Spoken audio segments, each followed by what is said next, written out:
आज की कहानी एक ऐसी लड़की की है जो अपनी मॉम और उसके बॉयफ्रेंड के साथ एक समुद्री ट्रिप पर जाती है। लेकिन ये ट्रिप भयानक तब बन जाती है जब उस लड़की को पता चलता है कि उसकी मॉम का बॉयफ्रेंड एक खतरनाक आदमी है जो लड़कियों की स्मगलिंग करता है। इसके बाद आगे क्या होता है देखेंगे हम आज की इस कहानी में। तो कहानी शुरू होती है रोज नाम की एक लड़की को दिखाते हुए, जिसके चेहरे और शरीर पर चोट के निशान होते हैं और उसे देखकर ऐसा लग रहा था जैसे वो किसी इंसिडेंट से गुजरी है और वो अभी भी सदमे में है। इसके बाद कहानी फ्लैशबैक में चली जाती है, जहां हम रोज की माँ अल्मा को काम से वापस आते हुए देखते हैं। तभी पीछे से रोज आके अपनी माँ को बर्थडे विश करती है, जो कि अगले दिन है। फिर आल्मा रोज को पैकिंग पूरा करने के लिए कहती है, क्योंकि वो अगले दिन आल्मा के बॉयफ्रेंड के साथ ट्रिप पर जाने वाले थे। रोज को जाने का मन नहीं था, पर फिर भी मॉम के कहने पर वो जाने के लिए तैयार हो जाती है। इसके बाद रोज अपने मॉम से कार की चाबी लेकर अपने नाइट शिफ्ट ड्यूटी के लिए चली जाती है, जहां वो एक होटल में काम करती है। फिर अगली सुबह रोज काम से वापस आती है। तभी एल्मा भी ट्रिप पर जाने के लिए लगेज के साथ बाहर निकलती है। लेकिन रोज ट्रिप पर जाने के लिए एक्साइटेड नहीं होती है, पर अपनी मॉम के कहने पर न चाहते हुए भी मान जाती है। अब रास्ते में वो अपने मॉम से उसके बॉयफ्रेंड के बारे में पूछती है, तो आल्मा कहती है कि मैं उसे ज्यादा समय से तो नहीं जानती हूँ, पर इतना पता है कि वो एक अच्छा इंसान है।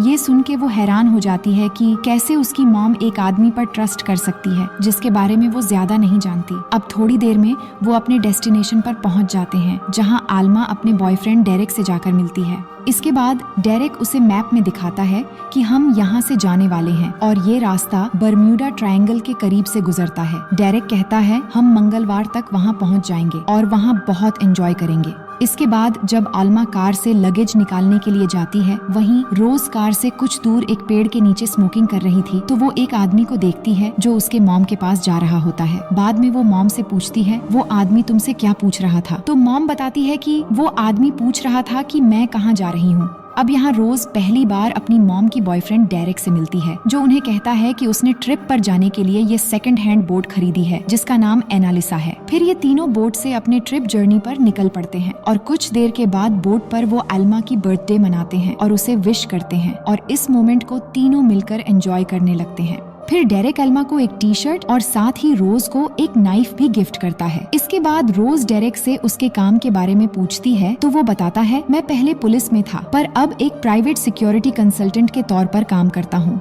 इसके बाद वो रोज को गांठ बांधना भी सिखाता है और फिर उसे बोट चलाने में मदद करने के लिए कहता है। सेलिब्रेशन खत्म होने के बाद सब बाहर चले आते हैं, जहां डेरेक रोज को बोट चलाना सिखाता है और एल्मा फोन से उनके फोटोज और वीडियोस बनाने लगती है। लेकिन तभी वो अचानक बोट के मेनसेल से टकराकर पानी में गिर जाती है। तभी डेरेक आल्मा की तरफ लाइफ जैकेट फेंकता है और रोज को कैबिन से फर्स्ट एड और ब्लैंकेट लाने के लिए भेजता है। तो रोज जब अंदर जाती है, तभी उसे कैबिन में राइफल और पिस्टल छिपाए हुए दिखाई देते हैं, जिसे देख के वो हैरान हो जाती है। लेकिन फिर भी वो अपने मॉम के लिए ब्लैंकेट और फर्स्ट एड लेके आती है। वहीं डेरेक आल्मा को बोट पर ले आ चुका था और रोज आकर अपनी मॉम को ब्लैंकेट देती है। आल्मा को कोई चोट नहीं आई थी और फिर वो अपनी बेटी से माफी मांगते हुए कहती है कि उसने उसका फोन पानी में गिरा दिया। उसी समय वो देखते हैं कि मौसम बिगड़ रहा है, तो वो नीचे कैबिन में चले आते हैं। एल्मा यहाँ कहती हैं कि उन्होंने इतनी दूर तक कभी भी ट्रैवल नहीं किया है, इसीलिए वो सुझाव देती हैं कि उन्हें वापस घर चले जाना चाहिए। पर डेरेक कहता है कि डरने की कोई बात नहीं है, मौसम कल तक ठीक हो जाएगा।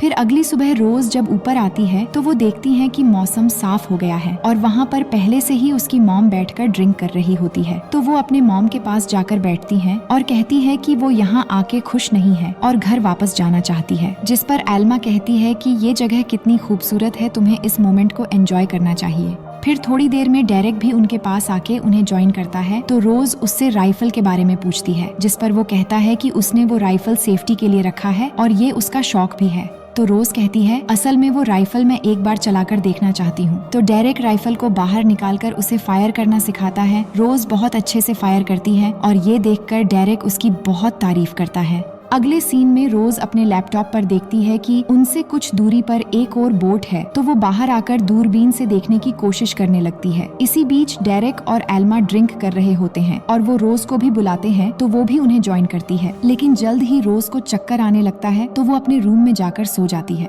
फिर कुछ देर के बाद जब वो उठती है तो उसे बाहर कुछ आवाजें सुनाई देती हैं। वो बाहर देखती है और नोटिस करती है कि उनके तरफ एक और बोट आ रही है जो सीधे आकर उनके बोट से टकराती है। उस बोट से 2 आदमी आते हैं जो डेरेक पर गन पॉइंट करके उसे कोई चीज वापस देने के लिए कहते हैं, लेकिन डेरेक कहता है कि उसे कोई आइडिया नहीं है कि तुम लोग किस बारे में बात कर रहे हो। अल्मा भी चिल्लाने लगती है उन्हें छोड़ देने के लिए, लेकिन उनमें से एक आदमी अल्मा को मारकर इंजर्ड कर देता है। और यहाँ हम नोटिस करते हैं कि ये वही आदमी है जिसे हमने पहले अल्मा के साथ बात करते देखा था, और यहाँ उसके साथी उसे कैप्टन बुलाते हैं। ये सब देखकर रोज बहुत ज्यादा डर जाती है। वही अल्मा जब रोज को देखती है तो उसे छिपे रहने के लिए कहती है। वहीं डेरेक बार बार कहता है कि मुझे कोई आइडिया नहीं है, तुम लोग किस बारे में बात कर रहे हो। तभी कैप्टन अल्मा और डेरेक को गोली मार देता है, लेकिन डेरेक को गोली कंधे पर लगती है जिससे वो पानी में गिर जाता है। फिर कैप्टन और उसका आदमी कैबिन में आते हैं, जिन्हें वो चीज मिल जाती है जिसके तलाश में वो आए थे, लेकिन वो रोज को नहीं देख पाते, पर वो जाते समय बोट पर आग लगा देते हैं। फिर उनके जाने के बाद वो बाहर आकर देखती है कि बोट में आग लग गई है, तो वो फायर एक्सटिंग्विशर से आग बुझाने लगती है, और तभी वो अपनी मॉम की लाश देखती है, और ये देखकर वो सदमे में चली जाती है। अगली सुबह वो अकेली होती है और उसे समझ नहीं आ रहा था कि वो क्या करे। साथ ही बोट भी जलकर काफी ज्यादा डैमेज हो चुका था और इंजन भी खराब हो गया था, जिसे वो ठीक करने की कोशिश करती है, लेकिन कुछ फायदा नहीं होता। फिर वो अपने मॉम की बॉडी को कपड़े में लपेटती है ताकि घर वापस जाकर वो ठीक से उसे दफना सके, और यहाँ अपनी मॉम के लिए बहुत रोती है। इसके बाद वो मदद बुलाने की कोशिश करती है, लेकिन बोट में सब कुछ जल चुका था। तभी उसे कुछ आवाज सुनाई देती है, तो बाहर आके देखती है कि पानी में अभी भी डेरेक है जो रस्सी से बंधा हुआ था, और वो अभी भी जिंदा था।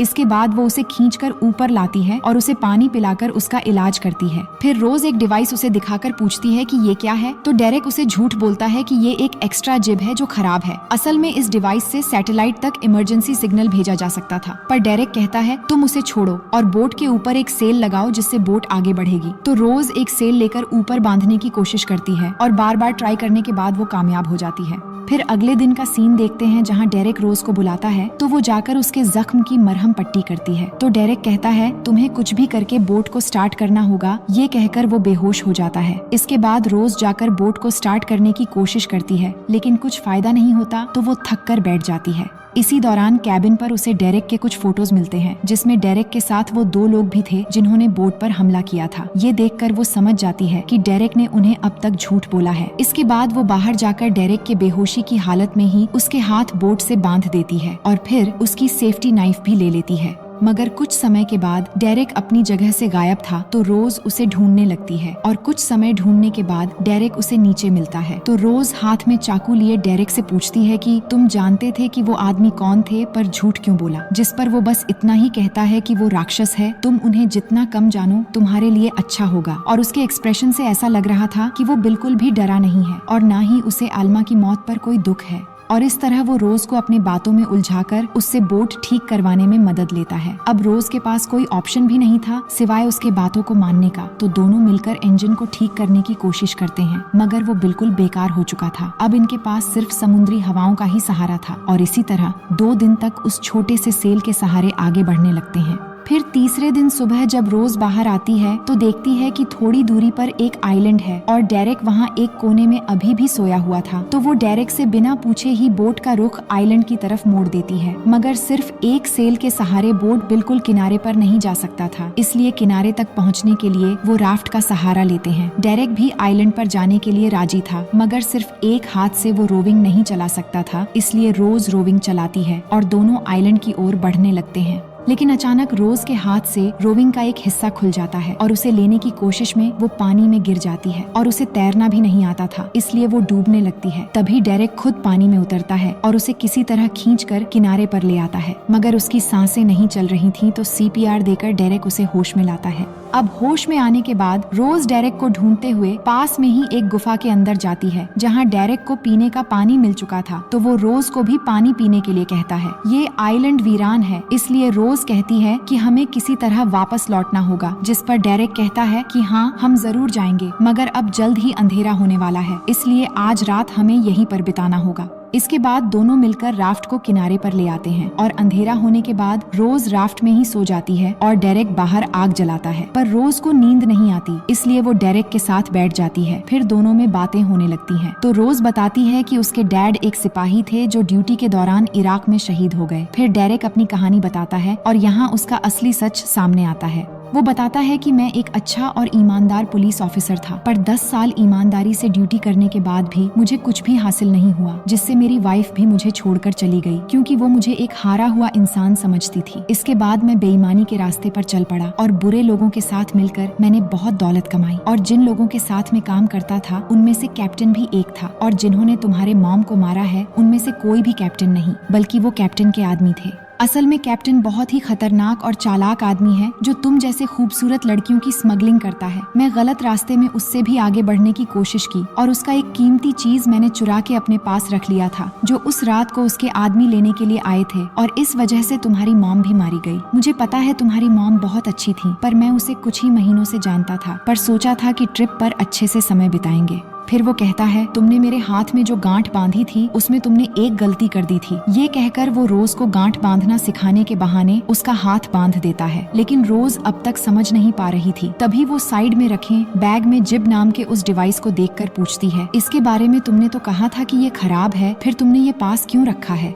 तो वो कहता है कि इस डिवाइस से सैटेलाइट पे SOS सिग्नल भेजकर हमारी लोकेशन का इन्फॉर्मेशन दिया जा सकता है और हम यहाँ से निकल सकते हैं, लेकिन मैंने उसे एक्टिवेट नहीं किया क्योंकि उससे पहले मुझे तुम्हारा काम खत्म करना था। ये कहते ही रोज समझ जाती है और उसे एक मुक्का मारकर तुरंत ही बैग से गन ले लेती है और उसको गन पॉइंट करके उस डिवाइस को एक्टिवेट करने के लिए कहती है, लेकिन जब वो नहीं मानता तो रोज ट्रिगर दबा देती है, पर गोली नहीं चलती क्योंकि गन का मैगजीन डेरेक के पास था, और इस मौके से वो रोज पर टूट पड़ता है और दोनों में लड़ाई शुरू हो जाती है। पर रोज किसी तरह बचकर वहाँ से भागने लगती है और डेरेक भी गन रीलोड करके रोज पर शूट करने लगता है, लेकिन एक भी गोली रोज पर नहीं लगती और वो किसी तरह वहाँ से भागते हुए एक जगह छुपकर अपने हाथ से रस्सी खोल लेती है। फिर सुबह का सीन दिखाया जाता है जहाँ डेरेक अभी भी रोज के पीछे लगा हुआ था, लेकिन रोज का प्लान था कि वो राफ्ट लेकर यहाँ से निकल जाएगी, इसलिए वहाँ से उतरकर राफ्ट की तरफ बढ़ने लगती है, लेकिन डेरेक उसे देख लेता है और ऊपर से शूट करने लगता है, लेकिन फिर भी वो किसी तरह हिम्मत करके फिर से भागने लगती है और इतने में डेरेक भी ऊपर से गिर जाता है और उसके गिरते ही रोज भी रुक जाती है।